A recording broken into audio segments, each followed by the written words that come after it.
Irmãos, que a graça e a paz do Senhor realmente esteja com todos nós, amém? Hoje nós estamos cultuando esse Deus que é digno de toda a honra e toda a glória, e é um Deus maravilhoso. Eu vendo aqui mais cedo, toda a família reunida, e eu me sinto tão bem, irmãos, em estar aqui esta manhã, junto com esta igreja maravilhosa, cultuando o Deus da nossa salvação. Amém? Hoje me foi incumbido o desafio de trazer aqui uma reflexão, uma mensagem que o Senhor realmente possa falar conosco e que possamos realmente compreender a palavra de Deus, não apenas de forma intelectual, mas que ela realmente possa frutificar em nossas vidas e produzir realmente um viver que agrada a Deus. Amém? Senhor, nós estamos aqui esta manhã, ó Pai, porque Tu és o nosso Deus, gratos, porque a Tua graça foi derramada sobre a nossa vida. Nos reunimos como a Tua igreja, como o corpo de Cristo, onde Tu és o cabeça. Fala conosco, ó Pai, por meio da Tua palavra. Fala conosco, ó Deus, por meio deste tempo e de uma vida dedicada a Ti. Em nome de Jesus. Amém. Eu queria falar um pouco hoje, irmãos, sobre a verdadeira conversão. A gente tem vivido em tempos difíceis, onde aparentemente, quando você olha a estatística do IBGE, o Brasil quase todo é cristão, mas parece que nada muda. Nunca houve tanta corrupção como nos dias de hoje. Os bares nunca estiveram tão cheios. A vida das pessoas muitas delas nunca estiveram tão longe do Senhor. Mas com sua boca professam que são crentes, que são cristãos. E o texto que nós vamos meditar esta manhã está em Mateus capítulo 7, do versículo 13 ao versículo 27. E a grande ideia, irmãos, nessa perícope, nessa porção da palavra de Deus, é a seguinte: a participação no reino exige autossacrifício, transformando nossos corações e moldando nossa vida e nossas vontades por meio da sua palavra. Parece que hoje ser cristão é apenas uma escolha. É como escolher um carro, é como escolher uma roupa, é apenas uma escolha. E nada mais que uma escolha. Hoje, o movimento que tem sido feito na maioria das igrejas evangélicas é que o nosso Deus, ele se coloca apenas de maneira que o evangelho que é anunciado é um evangelho para agradar homens. É como se Deus fosse o servo e nós os senhores. E essa inversão, ela tem produzido uma geração de crentes fracos. E na realidade, muitas vezes, nem são crentes. E é interessante, irmãos, porque algumas pesquisas, elas indicam que não chega nem a 10 anos, praticamente os cristãos evangélicos, eles irão superar a maior religião cristã aqui do Brasil, que é a religião católica. E apesar desse avanço, de pessoas dizendo que estão se rendendo a Cristo, é interessante que nós não vemos mudanças reais, profundas. Mudanças que podem ser não somente vistas, mas mudanças que realmente são transformadoras na vida de pessoas. Mas por que nós não conseguimos ver essas mudanças? Porque hoje, irmão, dizer ser cristão é muito fácil. Porque para muitos ser cristãos é escolher apenas uma religião. Ser crente, para muitos, é deixar de usar aquele tipo de roupa e passar a usar esse tipo de roupa. Mas tem muita gente, irmãos, que tem conhecimento até da palavra de Deus, muita luz na cabeça, mas pouco fogo no coração. A paixão pelo Evangelho, o amor por Deus, ele deve permear toda a nossa vida. Todas as áreas da nossa vida.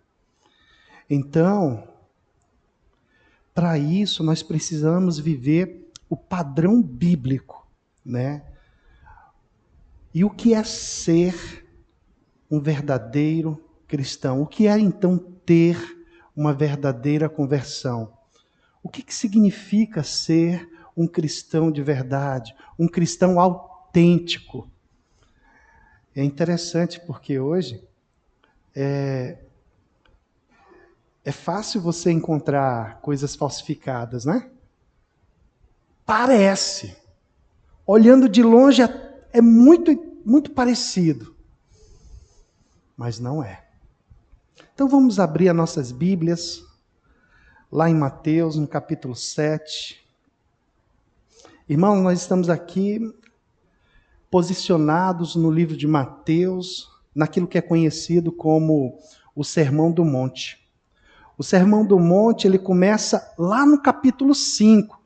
Então, nós vamos lá para o capítulo 5, só para situar você no livro, lá no livro, capítulo 5, quando nós olhamos o verso primeiro, ele diz o seguinte, versos 1 e 2. Vendo as multidões, Jesus subiu ao monte e se assentou. Seus discípulos aproximaram-se dele e ele começou a ensiná-los, dizendo. Aí depois, né, ele começa a falar sobre as bem-aventuranças, e aí ele, na sequência, vai falar de ensinos, irmãos, que podem ser vistos por muitos estudiosos como a ética do reino de Deus.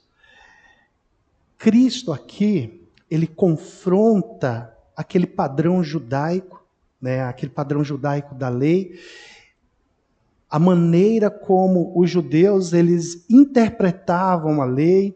Então ele vai apresentar um padrão superior, que é o padrão real e eterno da vontade de Deus para as nossas vidas.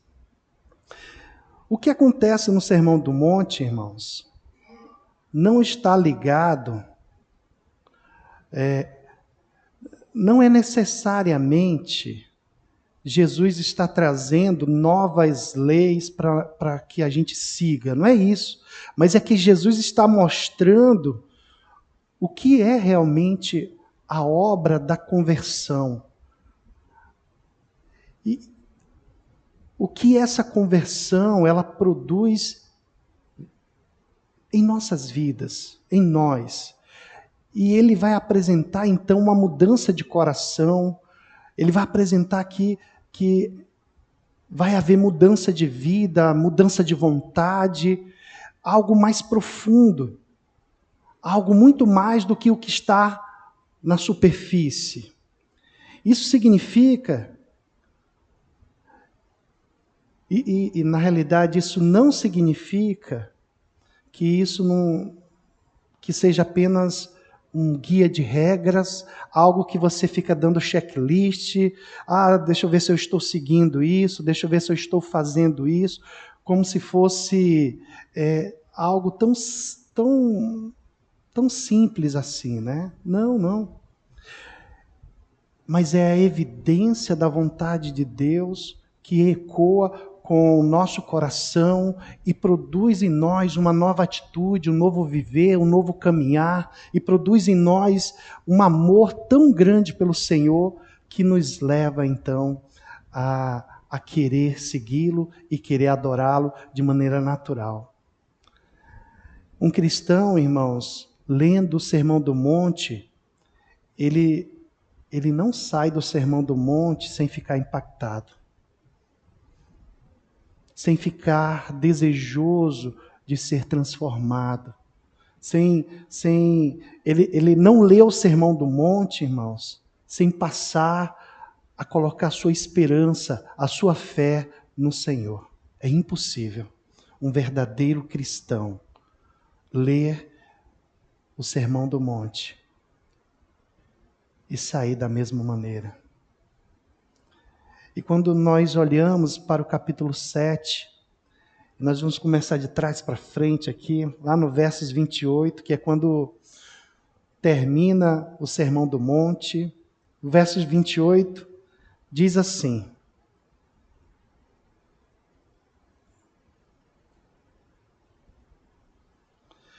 quando Jesus acabou de dizer essas palavras, as multidões estavam maravilhadas com seu ensino. Jesus, ele ensinava com autoridade vinda de Deus. Jesus, ele ensinava com testemunho de vida correto, com poder, falando como sendo a voz do Senhor. E o texto diz que as multidões ficavam maravilhadas com isso. Quando ele terminou, quando Jesus acabou de dizer essas palavras, então, esse termo, essas palavras, ele está se referindo a todo o Sermão do Monte. Por isso, irmãos, eu quero voltar um pouco para que nós possamos analisar e refletir sobre essas últimas figuras, né, de ensino, do ensino de Cristo no Sermão do Monte, dentro do Sermão do Monte, onde ele vai usar dois fundamentos, né, com o qual eu, você, nós edificamos, construímos a nossa vida. Olha o que diz então o versos 24, ele diz assim: portanto, quem ouve estas minhas palavras, Mateus, Deus, ele está se referindo ao mesmo pensamento lá do versículo 28. Ou seja, ele está se referindo a todo o Sermão do Monte, né? E as pratica é como um homem prudente, quem construiu a sua casa sobre a rocha. Caiu a chuva, transbordaram os rios, sopraram os ventos e deram conta àquela casa. E ela não caiu, porque tinha sido alicerçada na rocha. Motivo pela qual a casa não caiu foi porque ela estava sobre a rocha. Olha o versículo 26.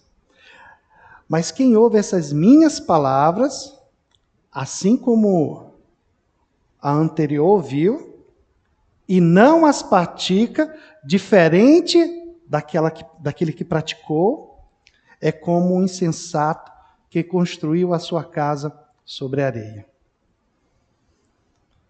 O que mudou aqui agora? Foi que antes era a rocha. E essa casa agora está sobre a areia. Aí o texto diz assim: caiu a chuva,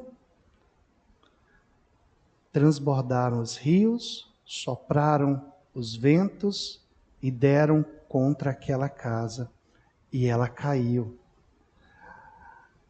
A outra não, agora essa sim. E foi grande a sua queda. Olha que coisa interessante. O versos 27 e o versos 25, eles nos apresentam a mesma circunstâncias. A mesma as mesmas condições. Se você analisar depois com mais calma, cai a chuva, transborda os rios, sopra o vento, bateu com força contra aquela casa, e a mesma circunstância acontece com as duas. Igual. Então, ambos os moradores, eles foram submetidos às mesmas circunstâncias de vida. Mas o fim de um foi a ruína. E o fim do outro foi a firmeza no Senhor. Jesus aqui, irmãos, ele está dizendo que a única diferença entre ambos está na prática e no fundamento. O que diferencia uma casa da outra é o fundamento. É isso que vai diferenciar. E é possível afirmar, irmãos, baseado no que a gente está vendo aqui, que ambas as casas elas poderiam até ser idênticas.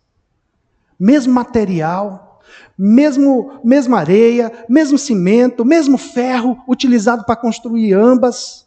O mesmo projeto. Mas os fundamentos são diferentes. Os fundamentos, irmãos, são importantes.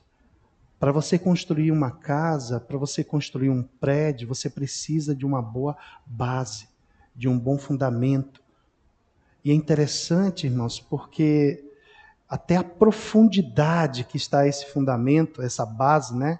Ela vai determinar se aquela coluna de apoio, se aquela coluna está apoiada sobre a rocha, ou um terreno forte o suficiente para suportar todo o peso, né, que vai ser colocado sobre ele, sobre a base, sobre o fundamento. Mas quando você compra uma casa ou um prédio, você não sabe se essa casa está bem fundamentada. Lá na casa não está, tantos de profundidade, não dá para saber. Sabe por quê? Porque o fundamento ele não é óbvio. Não dá para ver apenas de relance. Não dá para saber. Irmãos, esses dois homens, eles poderiam ter a mesma casa, o mesmo projeto, poderia ser até a mesma cor, a mesma estrutura. As duas poderiam ser bonitas, mas o que diferencia é o fundamento. Era aquilo que talvez aos nossos olhos não poderiam ser percebidos. E esses fundamentos é o que diferencia alguém prudente de alguém insensato. Não dá para saber apenas olhando. E o que diferencia alguém que ouvia é o que diferencia alguém que ouvia e buscava praticar daquele que ouvia e desprezava o que estava sendo ouvido. Isso era o que iria diferenciar. E da mesma maneira, irmãos, nas circunstâncias difíceis da vida, você irá se comportar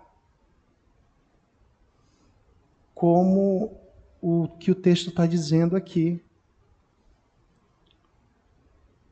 Diante dos intempéries da vida, o que vai te sustentar são os fundamentos. E é esse fundamento que precisa ser profundo, que vai refletir a tua intimidade, o teu relacionamento com teu Deus. Então, meus irmãos, você pode ter uma vida idêntica de um crente, você pode estar pintado do jeito de um crente, você pode ter uma vida que todo mundo olha e diz assim, esse é crente, esse aí é crente, eu tenho certeza. Mas o que diferencia você, que parece ser um crente, daquele que de verdade é um crente, é a tua preocupação com o fundamento. Com o primeiro passo que você deu na tua vida ao aceitar Jesus Cristo como Senhor e Salvador. Irmãos, sobre qual o fundamento vocês tomam as suas decisões? Sobre qual fundamento você guia a sua vida? Sobre qual base você quer erguer a sua história? Mas isso só é percebido quando nós entramos profundamente na vida de alguém. Não dá para ver a olho nu. Não pode ser percebido somente por fotos no Instagram. Eu não sei nem falar o trem. Instagram, né? Estou estragando o trem, mas tudo bem. Né? Não dá para ser percebido pelas fotos no Facebook. Esse eu sei, esse aí eu sei. É mais fácil. Não dá para se perceber, irmãos, por filmagens. Não dá. Por visitas apenas aqui na igreja. Pessoas que visitam a igreja só de vez em quando. Não pode ser percebido por nada disso. É algo muito mais profundo do que uma experiência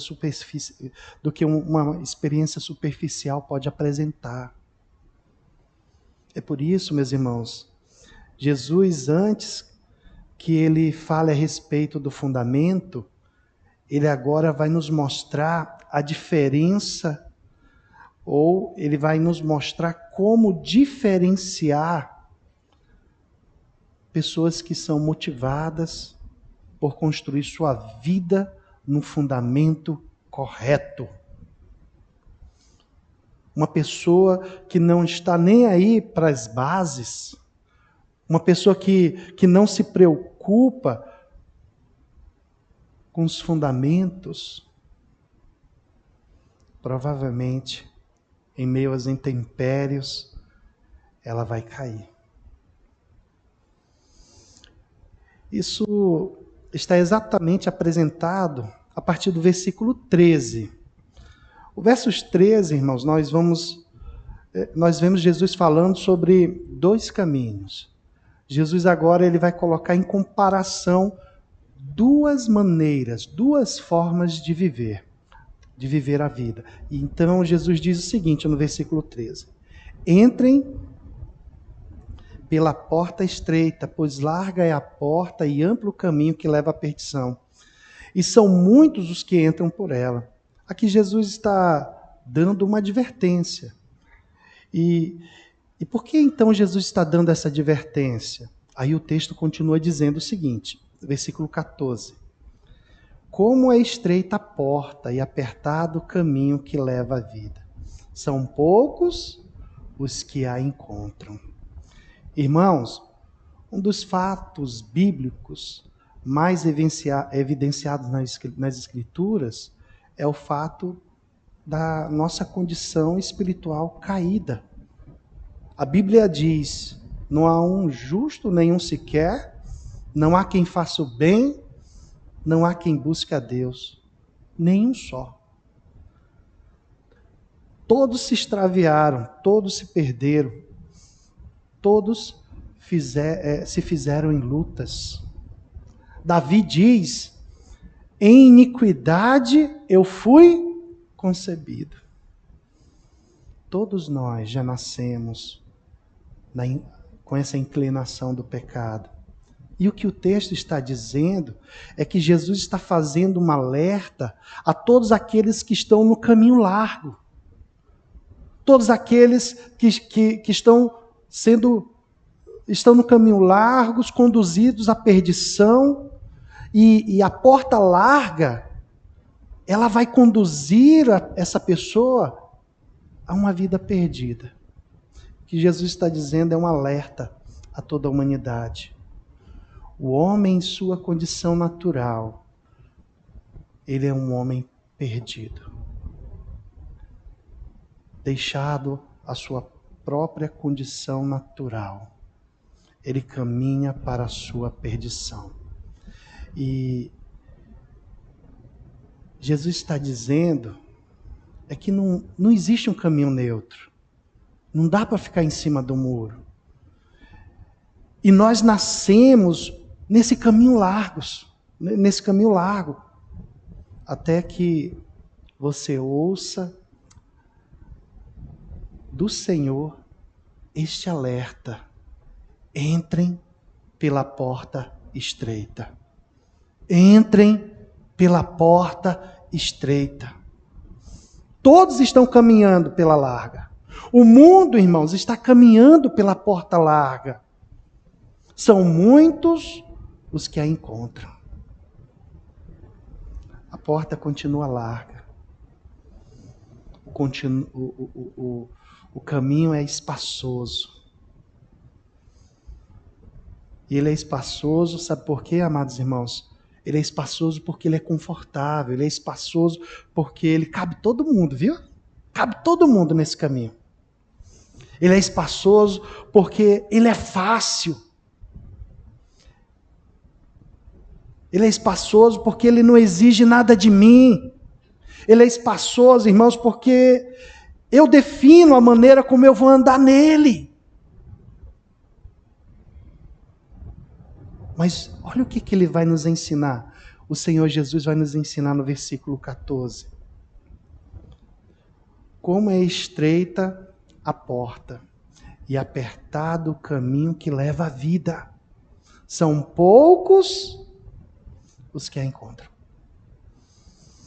O caminho estreito, meus irmãos, é um caminho onde poucos estão nele.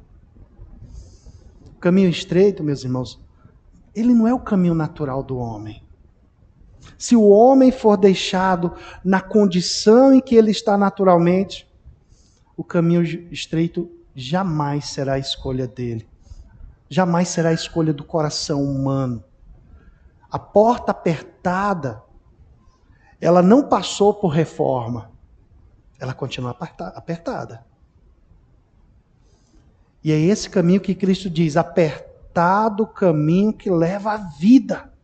São poucos os que a encontram. O que o Senhor está dizendo: escolham o caminho estreito. Escolham o caminho desconfortável. Escolha o caminho que o mundo não aceita.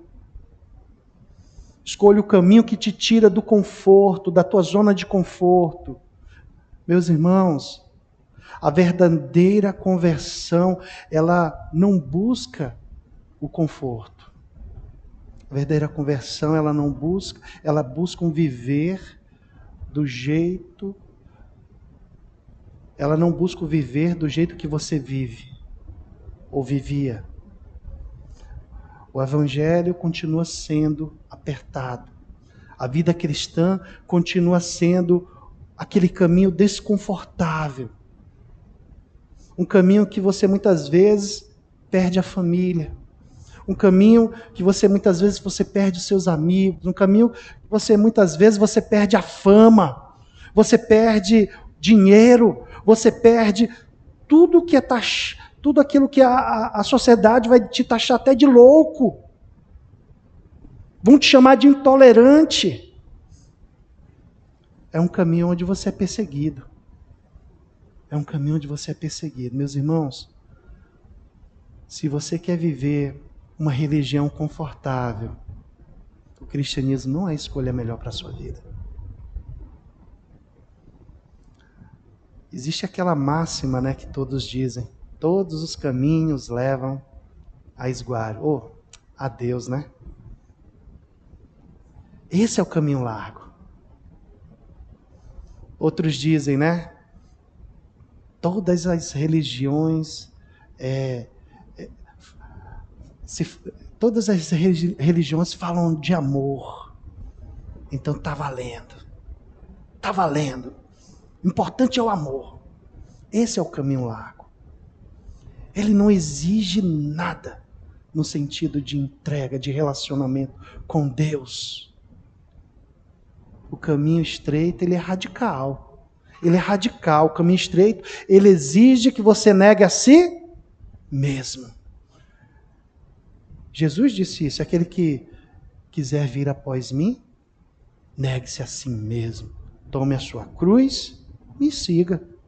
Não é assim que Jesus ensina? Irmãos, você acha que é fácil carregar uma cruz? Você acha que é fácil carregar uma cruz? A cruz é a morte. A cruz é um ato de sacrifício da carne, das vantagens, dos desejos, dos planos, dos sonhos. O caminho estreito,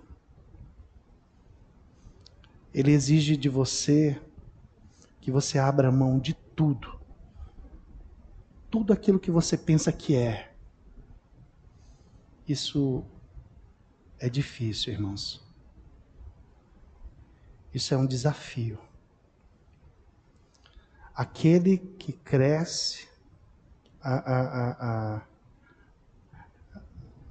o Senhor nos ensina que Ele cresça e eu diminua.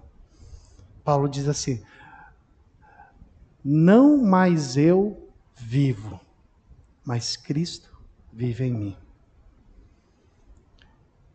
A vida que vivo na carne, vivo pela fé no Filho de Deus. Você sabe o que isso significa? Escolhas difíceis, ser odiado, ser judiado, ser mal visto. Esse é o caminho estreito. Esse é o caminho estreito. Em qual caminho você está andando?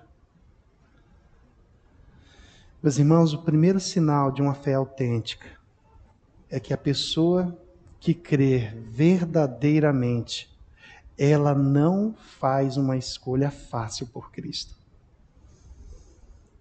Você está disposto, meu irmão, a mudar a tua agenda pelo reino de Deus? A mudar as suas opções pelo reino de Deus? A mudar a sua vida pelo reino de Deus? Diante disso, como vive então uma pessoa que está diante desses dois caminhos e escolhe o caminho estreito? Realmente tem uma fé autêntica. Aquele que escolhe aquele caminho apertado. Aí Jesus vai dizer no versos 15 assim: cuidado. Olha o alerta do Senhor aqui. Cuidado com os falsos profetas. Eles vêm a vocês vestidos de pele de ovelhas, mas por dentro são lobos devoradores. Irmãos, os falsos profetas, eles não vêm até nós com uma placa na testa informando quem eles são. Não é dessa maneira. E a preocupação aqui de Jesus é alertar sobre esses falsos profetas. Alertar o seu povo, alertar a sua igreja. Eles estão aí, eles existem. Eles têm aparência de piedade. Muitas vezes são considerados homens e mulheres de oração. Mas eles são sedutores e ardilosos. Eles são disfarçados. Eles estão disfarçados. E sabe por que eles se disfarçam? Porque eles querem enganar. Eles não mostram as suas reais motivações. Nós vamos aprender com Cristo. O problema deles não é externo. Não é o que você vê. Não é a aparência. Mas é interno. São os fundamentos. O motivo que leva, irmãos, a se achegar às ovelhas. E aí eles se disfarçam porque por dentro são como lobos devoradores. A preocupação deles é ensinar aquilo que os ajuda a tirar proveito. Eles não têm amor pela igreja. Eles não se entregam pela igreja. E diante dessa situação, eu e você podemos até estar preocupados, mas Cristo, Ele vai nos ajudar a discernir, a saber como evitar esses lobos disfarçados de ovelhas. Veja o versículo 16. Vocês os reconhecerão por seus frutos. Como é a vida deles? Imagina que diante de você, irmãos, está uma melancia maravilhosa. Aquela melancia que por fora, nossa, chega a dar água na boca. Mas quando você parte ela, irmão, está toda passada. Chega aquele cheiro, sobe. Então Jesus ele vai nos descrever melhor esses frutos, né? Pode alguém colher uvas de um espinheiro ou figos de ervas daninhas? Irmãos, o fruto ele vai revelar a identidade da árvore. E aí ele completa dizendo o seguinte no versículo 17: semelhantemente, toda árvore boa dá bons frutos, mas a árvore ruim dá frutos ruins. A árvore boa não pode dar frutos ruins, nem a árvore ruim pode dar frutos bons. É pela árvore que você sabe se pode comer ou não o fruto. Irmãos, para que eu possa compreender aquilo que faz bem para mim, eu tenho que conhecer. Eu tenho que observar. E para isso eu tenho que ver seus frutos. Versículo 19, ele diz assim: toda árvore que não produz bons frutos é cortada e lançada ao fogo. 20. Assim, pelos seus frutos, vocês os reconhecerão. Aqui nós temos a figura de um agricultor. E esse agricultor, ele julga a utilidade da árvore pelos seus frutos. Se a identidade dessa árvore não é para a glória do Senhor, se a identidade dessa árvore não é para a glória de Deus, ela será cortada e lançada ao fogo. É importante você ver a obra de Cristo sendo revelada na vida do profeta. Não apenas pelo profeta, mas na vida do profeta. O verdadeiro profeta de Deus, irmãos, ele não é um lobo disfarçado de ovelha.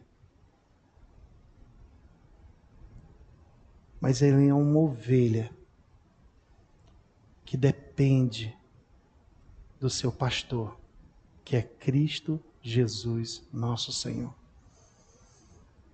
Ele é uma ovelha, como eu e você, passa por momentos difíceis, mesmo diante das suas falhas, ele se arrepende. Ele é uma ovelha que carece também de oração, que carece da comunhão dos irmãos. Mas o que diferencia essa ovelha de um lobo disfarçado de ovelha é um coração quebrantado, é um relacionamento genuíno com o Senhor.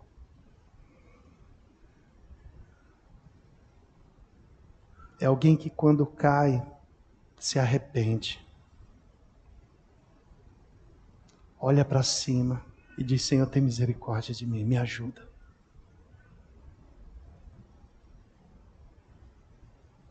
Eu trabalhei com um rapaz que na segunda-feira, né, ele dizia que pregou numa igreja e ali ele foi usado como um profeta de Deus. E lá ele, na sua pregação, ele fez, milagres aconteceram, nossas vidas foram restauradas, e aquilo tudo, e falando que teve o mover do Espírito Santo de Deus e tal. Aí passava uma mulher bonita.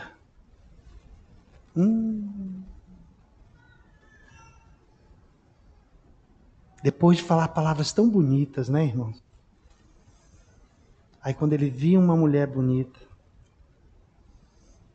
e aí vinha o lobo devorador. Aí ele mostrava quem realmente ele era. Não dava para ficar como ovelha o tempo todo.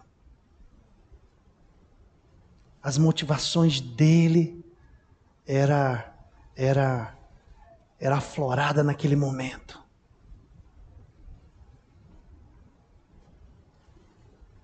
Interessante que ele fala, quando eu preguei houve conversão, houve milagres. Deus usou. E aquela coisa toda. Mas daqui a pouco, irmãos, a vida dele mostrava que o fundamento sobre o qual ele estava alicerçado não era a rocha. A sua vida tem mostrado sobre qual fundamento você está alicerçado? Outro ponto dentro da verdadeira conversão é que obras religiosas, ela não é evidência de uma verdadeira conversão. Olha que coisa interessante. O versículo 21. Nem todo aquele que me diz, Senhor, Senhor, entrará no reino dos céus, mas apenas aquele que faz a vontade do meu Pai que está nos céus. Nem todo aquele que diz, Senhor, Senhor, nem todo aquele que demonstra afeto, nem todo aquele que demonstra emoção, afeição, entrará no reino dos céus.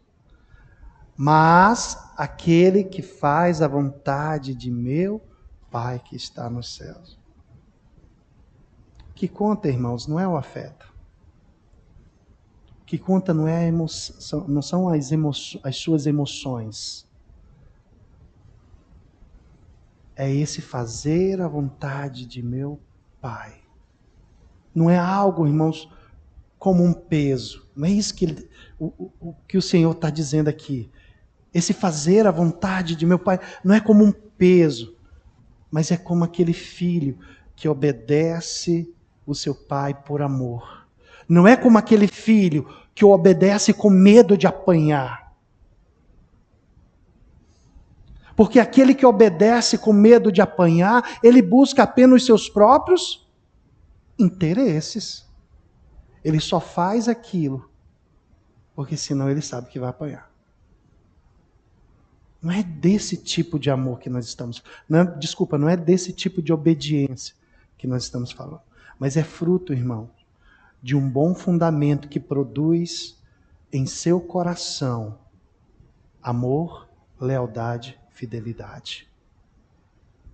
Versículo 22, ele diz assim, muitos me dirão naquele dia, Senhor, Senhor. Quando ele repete Senhor, Senhor, naquela época não dava para colocar caixa alta, não dava para colocar em negritos, então toda vez que o texto mostra essas repetições é porque ele quer dar ênfase a algo. E aí ele diz assim, muitos me dirão naquele dia, Senhor, Senhor, não profetizamos nós em teu nome não expulsamos demônios e não realizamos muitos milagres?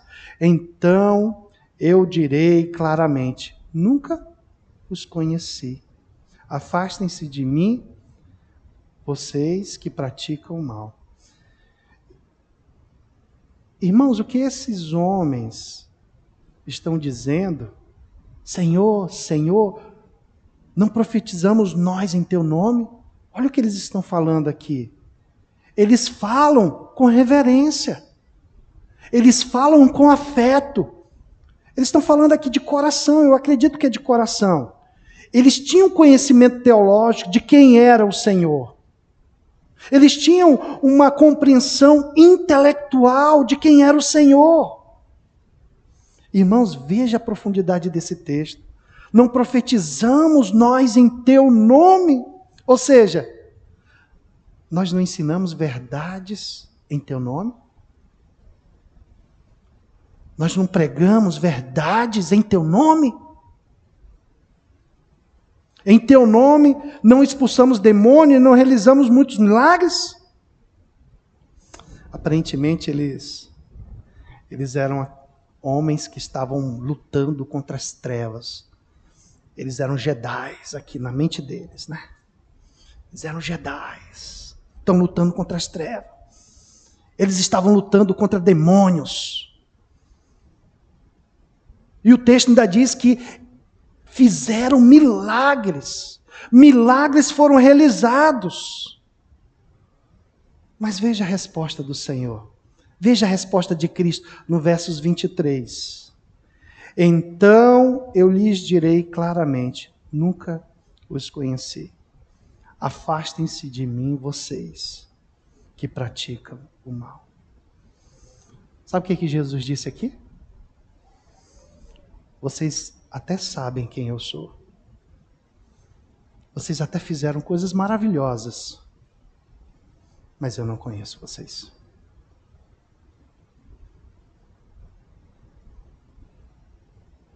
E a ideia da palavra conhecer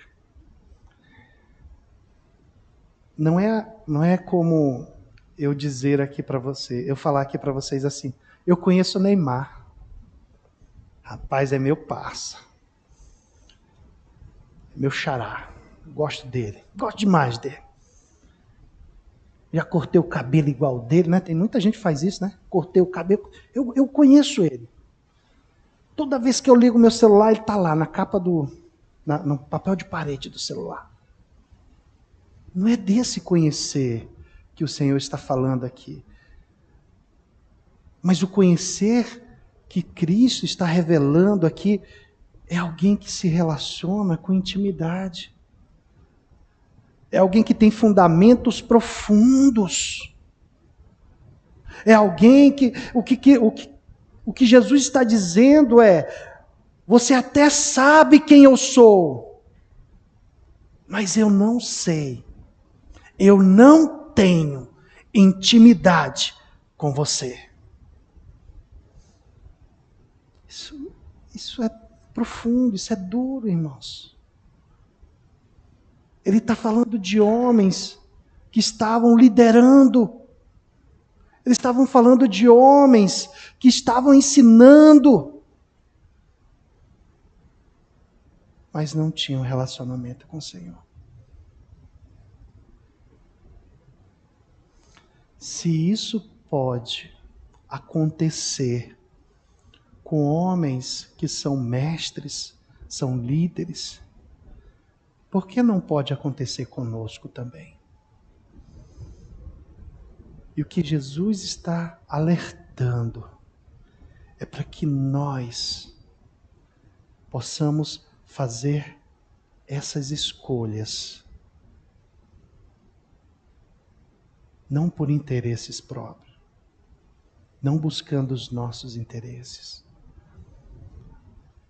mas colocando o Senhor em primeiro lugar nas nossas vidas. Se você fosse refletir, como está os seus fundamentos com Cristo? Em que lugar Jesus está na tua vida? Em que lugar Jesus está no teu coração? Porque um dia, eu e você, todos nós, estaremos diante deste Senhor. E podemos até repetir o que estes homens estão falando aqui. Senhor, fui para a igreja todo domingo. Estava na escola bíblica dominical. Nunca faltei um culto de oração.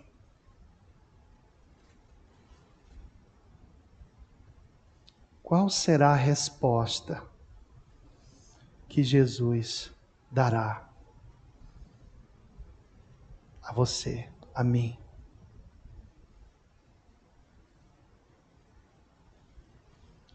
Irmãos, você tem vivido para a glória de Deus?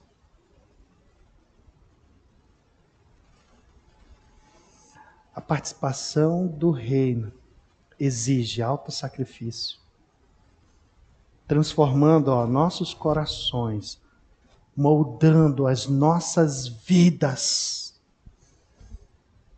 as nossas vontades, por meio da palavra de Deus. Mas isso é fruto de intimidade e relacionamento com Deus da palavra. Senão, meus irmãos, todas as nossas escolhas são contrárias. São aquelas que Ele está mostrando aqui. Ao invés de escolhermos o caminho apertado, é o caminho largo que nós escolhemos. Ao invés de escolher a porta estreita, é a porta larga que nós escolhemos. Ao invés de escolher realmente uma vida de intimidade com o Senhor, tudo que fazemos é superficial, sem profundidade e sem fundamentos. Que o Senhor tenha misericórdia de nós e que o Senhor nos ajude a viver uma vida piedosa, na dependência do Senhor, como ovelhas que dependem do seu pastor. Amém? Graças te damos, ó Deus,